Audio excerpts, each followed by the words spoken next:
En Matthieu 5,9, Jésus appelle fils de Dieu les hommes qui sont des artisans de paix.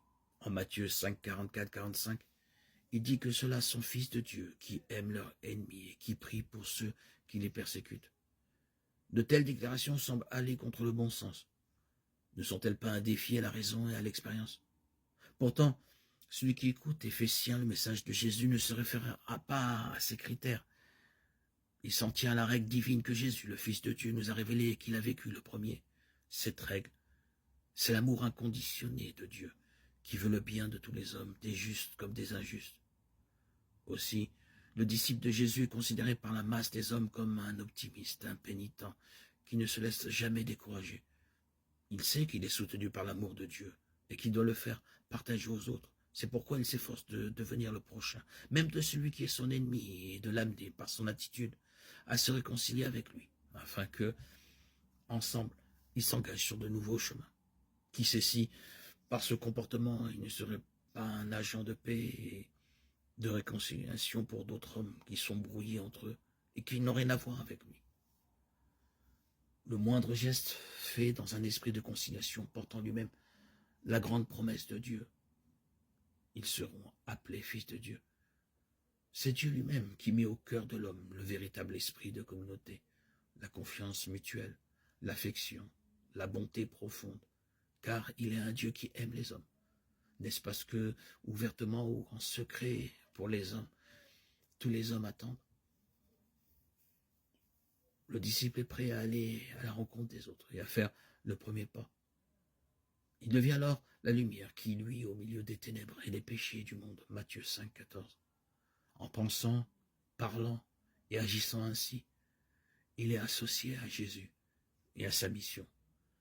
Il se voit introduit auprès de Dieu, le Père des Lumières. Celui qui aime son frère demeure dans la lumière. 1 Jean 1, 5. C'est encore dans cette direction que nous oriente la parole de Jésus en Matthieu 5, 21, 24.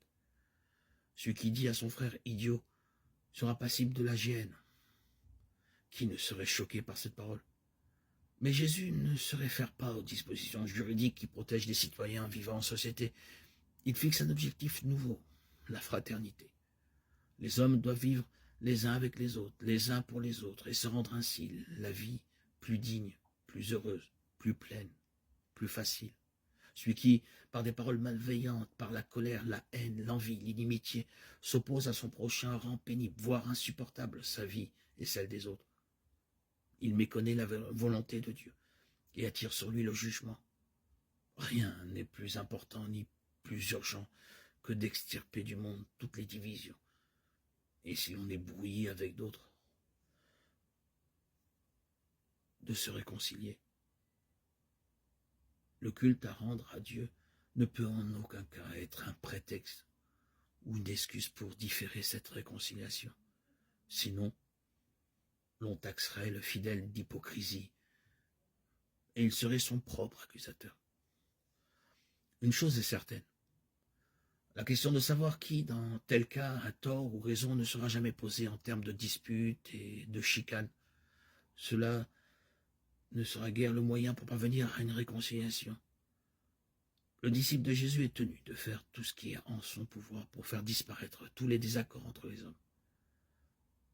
S'il s'applique loyalement à cette tâche, il prend Dieu au sérieux et le respecte comme son Seigneur.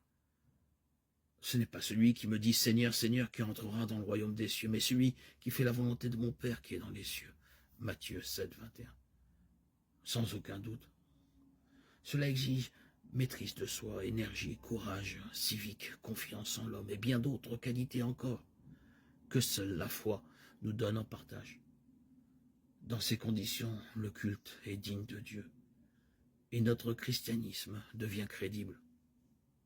Qu'arriverait-il si nous, chrétiens, nous prenions notre vie au sérieux?